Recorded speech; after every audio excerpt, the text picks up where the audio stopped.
Gaslight film की शुरुआत में हम एक मछुआरे को देखते हैं जो नदी में जाकर अपना जाल फेंकता है, लेकिन उस नदी के अंदर एक गाड़ी के साथ एक लाश दफन होती है। इसके बाद हमें एक बर्थडे पार्टी का सीन दिखाया जाता है।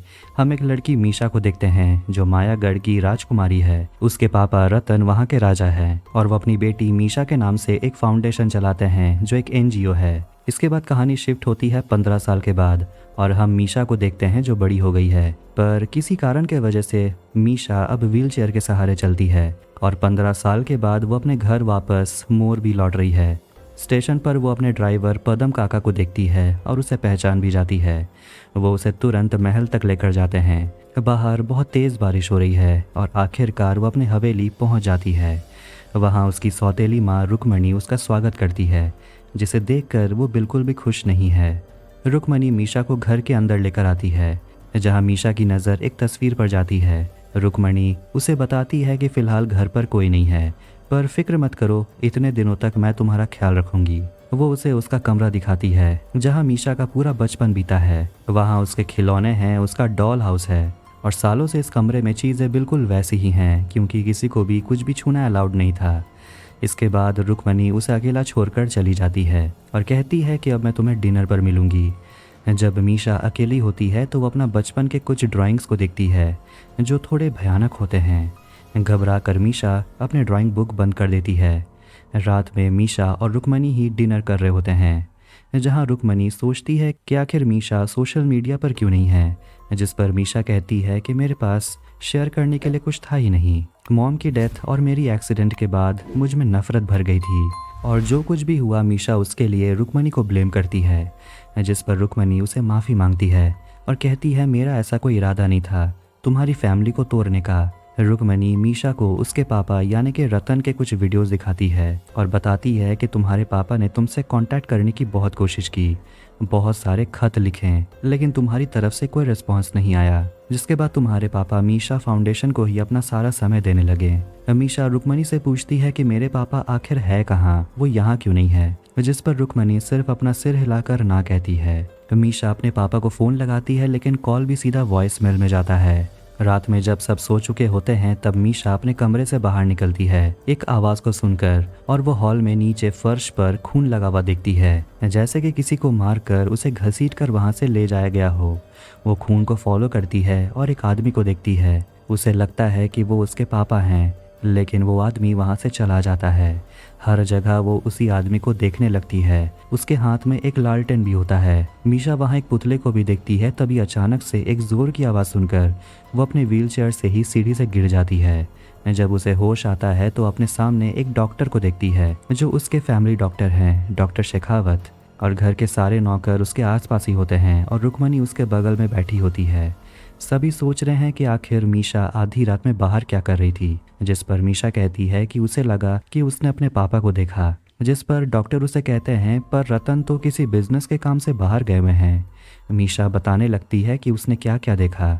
रुक्मणी मीशा को कपिल से मिलाती है जो यहाँ का स्टेट मैनेजर है और कहती है तुमने शायद इसे देखा होगा, लेकिन मीशा जिद करने लगती है कि उसने जिसे देखा वो उसके पापा ही थे। जिस पर डॉक्टर शेखावत कहते हैं तो जाकर हम लोग चेक करते हैं इसमें हर्ज क्या है। इसीलिए सभी टॉर्च लेकर हवेली के बंद हिस्सों में जाकर चेक करने लगते हैं जहां मीशा ने अपने पापा को देखा था, लेकिन किसी को भी कुछ नहीं मिलता।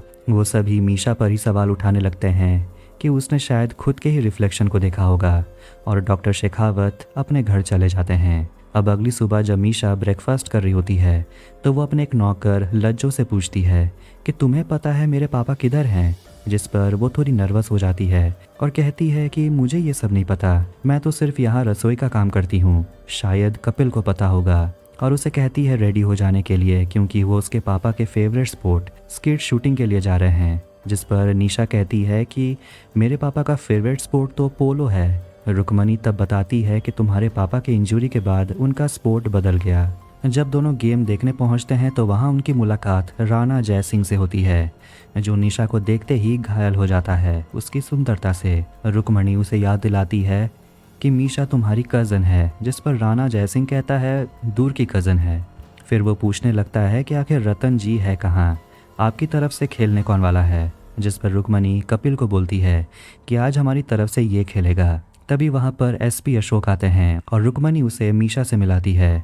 अब शूटिंग गेम के दौरान कपिल तो अच्छा परफॉर्म करता है, लेकिन राणा जयसिंह एक बार चूक जाता है। अपने रेप्यूटेशन को बचाने के लिए राणा जयसिंह अपने नौकर को कपिल के बंदूक में कुछ खराबी करने को बोलता है, जिससे कपिल का हाथ में चोट आ जाती है राइफल के बैकफायर होने की वजह से। मीशा कपिल से मिलने के लिए जाती है और उसका हाल चाल पूछती है कि आखिर ये हुआ कैसे, जिस पर कपिल कहता है कि राणा जयसिंह जैसे लोग बिल्कुल भी बर्दाश्त नहीं कर पाते हम जैसे छोटे लोग अगर उनके सामने खड़े हो जाते हैं। लेकिन राजा यानी कि मीशा के पापा ऐसे नहीं हैं। वो बताता है कि वो जब 10 साल का था तो वो महल में आया था चोरी करने के लिए और वो पकड़ा गया, लेकिन तुम्हारे पापा यानी कि रतन ने पुलिस को नहीं बुलाया, बस उन्होंने कपिल को एक और मौका दिया। मीशा उसके चोट की ड्रेसिंग करती है और उसे पूछती है कि तुम्हें तो पता होगा कि मेरे पापा कहाँ हैं, जिस पर वो कहता है कि मैं तो किसी काम के वजह से कोर्ट गया हुआ था, मैं तो हाल ही में लौटा हूँ, मुझे नहीं पता। और वो उसे पूछती है कि मेरे पापा और रुक्मणी के बीच सब कुछ ठीक तो है, लेकिन इस सवाल का जवाब उसके पास नहीं है। जब रात हो जाती है और सब सो जाते हैं तो मीशा फिर अपने कमरे से बाहर निकलती है। जब वो एक पियानो की धुन को बजता हुआ सुनती है, वो हॉल में आकर देखती है पियानो के सामने कोई भी नहीं है, लेकिन वहाँ वो एक जलता हुआ सिगरेट देखती है। फिर वो सुनती है कि आवाज़ कहीं और से आ रही है। वो एक रूम में जाती है जहाँ उसके पापा का वीडियो चल रहा होता है, जिसमें वो पियानो बजा रहे हैं। वो अपने पापा को छूने के लिए हाथ आगे बढ़ाती है, तभी पर्दे में से कोई उसे पकड़ लेता है और वो वहाँ से भाग जाती है। अगले दिन महल में एसपी अशोक को बुलाया जाता है, जिसके सामने मीशा सब कुछ बता देती है, घर में जो कुछ भी हो रहा है। लेकिन अशोक कहता है कि हम लोगों ने पहले भी पैलेस को चेक कर लिया है, कहीं भी कुछ नहीं मिला। और वो मीशा से कहता है कि तुम्हारे पापा के किस्से वैसे भी बहुत मशहूर हैं, चाहो तो कपिल से पूछ लो।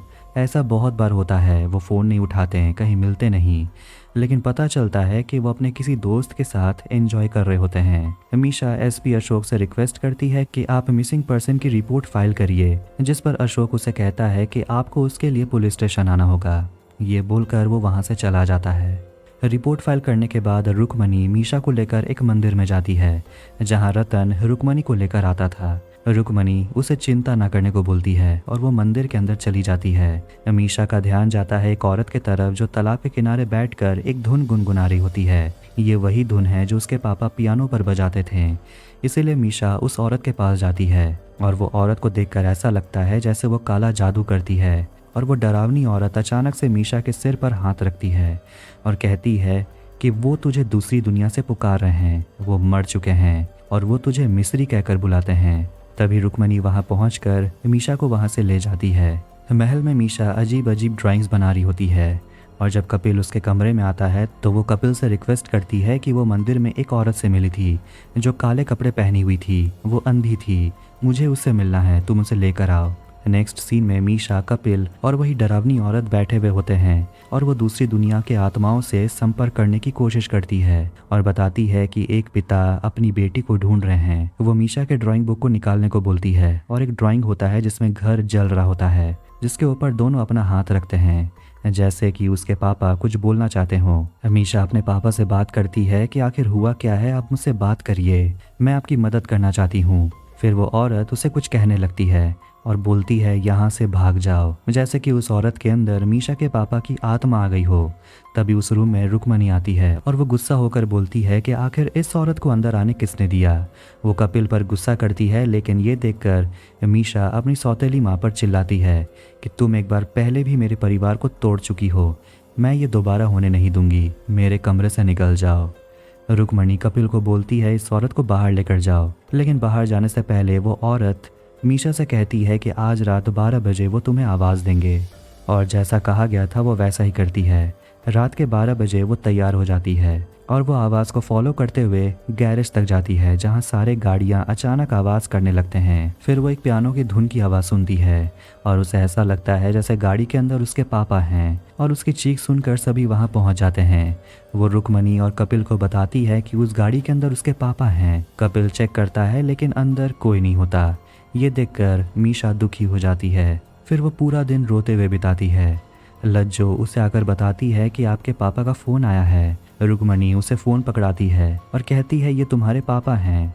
वो बात करती है लेकिन उसके पापा कहते हैं कि आवाज़ क्लियर नहीं आ रहा और वो अपनी बेटी से कहते हैं कि मैं बहुत खुश हूँ तुम घर वापस आ गई और वो फ़ोन काट देते हैं। रुक्मणी उसे कहती है कि अब तुम खुश हो, तुमने सबको टेंशन में डाल दिया था। कपिल से बात करते हुए मीशा उसे बताती है कि वो जिससे बात कर रही थी वो उसके पापा नहीं थे। बात तो ये है कि कितने सालों से मीशा ने उनकी आवाज़ नहीं सुनी, तो उसे पता कैसे होगा कि उनकी आवाज़ कैसी है। फ़ोन पर कोई भी हो सकता था। और फिर से वो महल में उन सारे जगहों की तलाश करने लगती है। वो कपिल से गाड़ी को भी चेक करवाती है, लेकिन कपिल को भी नहीं पता कि वो ढूंढ क्या रहे हैं। तभी निशा को गाड़ी में उसके पापा की अंगूठी मिलती है। उसे लगने लगता है कि उसके पापा का मर्डर हो गया है और ये रुक्मणी ने किया है। वो कहती है कि रुक्मणी चाहती है कि मैं डर जाऊं और मैं पागल हो जाऊं ताकि कोई मुझ पर विश्वास न करे, और ये काम वो अकेले नहीं कर सकती, कोई तो उसका साथ दे रहा है और हो सकता है उसके पापा की बॉडी इसी महल में हो। कपिल उसे कहता है कि राणा जयसिंह के घर में आज रात पार्टी है, आपको वहां जाना चाहिए, ज़रूर कुछ पता चल सकता है। जब सभी पार्टी में पहुंचते हैं तो कपिल मीशा को बताता है कि जब से राणा जयसिंह को अपने पैलेस को बेचना पड़ा है, तब से वो तुम्हारे पापा के हर चीज़ पर आंख गड़ाए बैठा है। रुक्मणी भी यही कर रही है और हो सकता है दोनों मिले हुए हों। फिर कपिल कहता है कि एक समय ऐसा था जब एसपी अशोक रुक्मणी से बहुत प्यार करते थे और शायद अभी भी करते हैं, और इस वजह से उन्होंने अभी तक शादी नहीं की है। और डॉक्टर शेखावत की बात की जाए तो वो भी रुक्मणी से बहुत करीब हैं, शायद पैसों के वजह से। रुक्मणी उन दोनों के पास आती है और वो कपिल को जाने को बोलती है, लेकिन मीशा उसे रोक लेती है और कहती है ये कहीं नहीं जाएगा। फिर राणा जयसिंह वहां आते हैं और तभी उसे एक मैसेज आता है और वो रुक्मणी को अपने साथ ले जाता है। मीशा और कपिल उन दोनों को अकेले में बात करते हुए सुनते हैं, जहां राणा जयसिंह बहुत गुस्सा होता है और वो रुक्मणी से कहता है कि अगर मैं इन सब में अकेला फंसा तो तुम्हारा राज भी सबके सामने खोल दूंगा, और वो पैसों से भरा बैग लेकर निकल जाता है।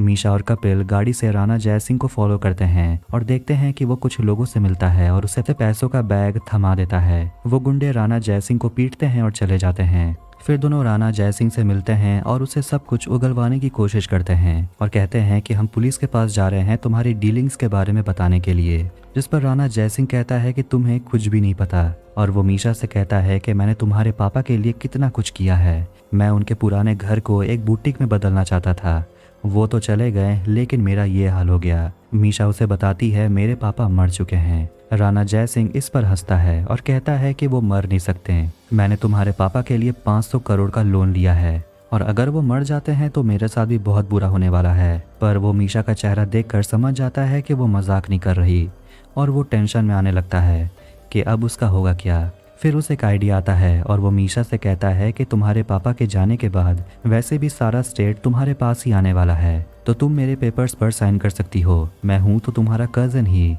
फिर वो बोलता है कि रुक्मणी प्रेग्नेंट है और ऐसा अफवाह फैला हुआ है कि ये बच्चा तुम्हारे पापा का नहीं है, जिस पर कपिल भड़क उठता है और कहता है कि तुम कुछ भी बोलोगे और हम सुनते रहेंगे। लेकिन राणा जयसिंह एक बात बोलता है कि अगर वो बच्चा रतन का होता, यानी कि मीशा के पापा का, तो रुक्मणी ये बात सबको बताती, जिस पर निशा को भी लगता है कि बात तो सही है। रुक्मणी रात में स्विमिंग कर रही होती है, अचानक से वो हलुसिनेट करती है और वो अपने बच्चे को ही मार देती है। ये भयानक दृश्य देखकर वो भागते हुए अपने कमरे में आती है और दवाई खाती है। तो वहीं हम देखते हैं कि उसी रात राणा जयसिंह की हत्या हो जाती है।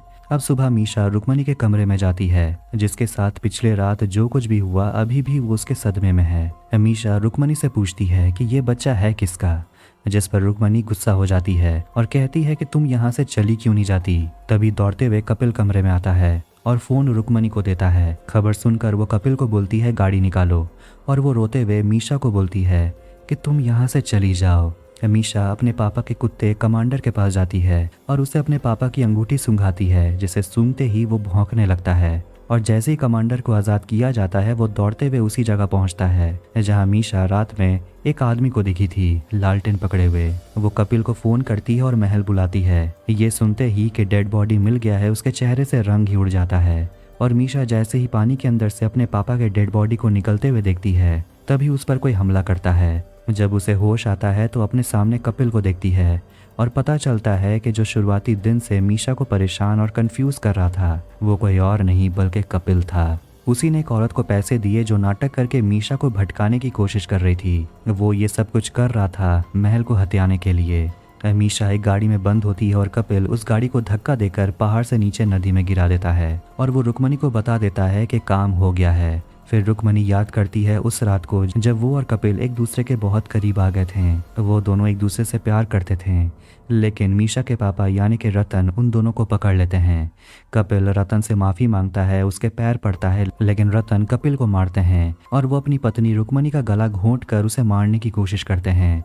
इसीलिए कपिल रुक्मणी को बचाने के लिए रतन से लड़ता है और उसे जान से मार डालता है। प्रेजेंट में कपिल घर पहुंचकर रुक्मणी को गले लगा लेता है और उसे ना डरने के लिए बोलता है और कहता है कि हमारे आने वाले कल के बारे में सोचने के लिए। अगले दिन एसपी अशोक महल में आते हैं और वो देखते हैं कि मीशा घर पर नहीं है, जिस पर रुक्मणी कहानी बनाने लगती है कि वो वापस चली गई है। लेकिन उनकी बातों से अशोक को शक होने लगता है कि कुछ तो गड़बड़ है। इसीलिए वो कपिल को बोलता है कि तुम गाड़ी में जाकर वेट करो और वो रुक्मणी से पूछता है कि तुम कुछ बोलना चाहती हो और वो बताती है कि मैं बहुत डरी हुई हूँ। अशोक और कपिल पहुंचते हैं क्राइम सीन पर, जहां उन्हें पानी के अंदर से गाड़ी मिला है। ये वही गाड़ी है जिसमें मीशा थी, लेकिन इस गाड़ी में ड्राइवर पदम तो है लेकिन मीशा नहीं है और कांच भी टूटा हुआ है। इसका मतलब वो भाग निकली।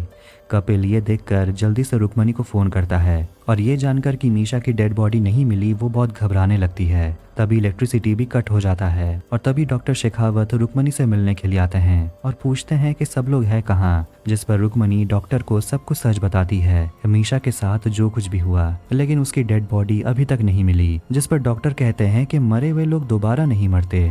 ये सुनकर वो शॉक्ड हो जाती है। तब जाकर डॉक्टर शेखावत उसे बताते हैं कि कुछ दिन पहले ही मीशा ने खुद की जान ले ली और डॉक्टर शेखावत ने मीशा की बॉडी को मॉर्ग में देखा है, जिस पर दोनों को ही समझ नहीं आता कि जब मीशा मर गई है तो इतने दिन से जो यहाँ पर है वो कौन है। फिर दोनों हवेली के अंदर किसी की परछाई को देखते हैं और ये कोई और नहीं बल्कि मीशा है।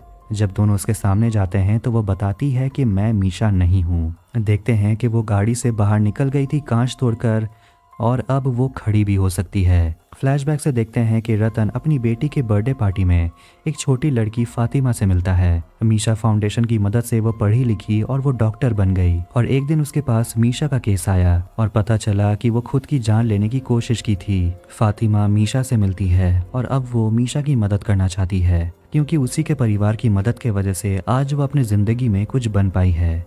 उस वक्त मीशा के अंदर सिर्फ नफरत थी और धीरे धीरे मीशा और फातिमा दोस्त बन गए। मीशा को फातिमा के पास लाने वाले कोई और नहीं बल्कि डॉक्टर शेखावत ही थे। समय के साथ ऐसा लग रहा था कि सब कुछ ठीक हो जाएगा, क्योंकि फाइनली मीशा अपने पापा से मिलने वाली थी, लेकिन वो उसे मिलने नहीं आए और इसीलिए उसने अपनी जान ले ली, क्योंकि उसे लगा कि उसके पापा उसे प्यार नहीं करते। इसीलिए डॉक्टर शेखावत और फातिमा ने ये प्लान बनाया पता लगाने के लिए कि आखिर महल में चल क्या रहा है, क्योंकि यहाँ के लोगों पर भरोसा नहीं किया जा सकता।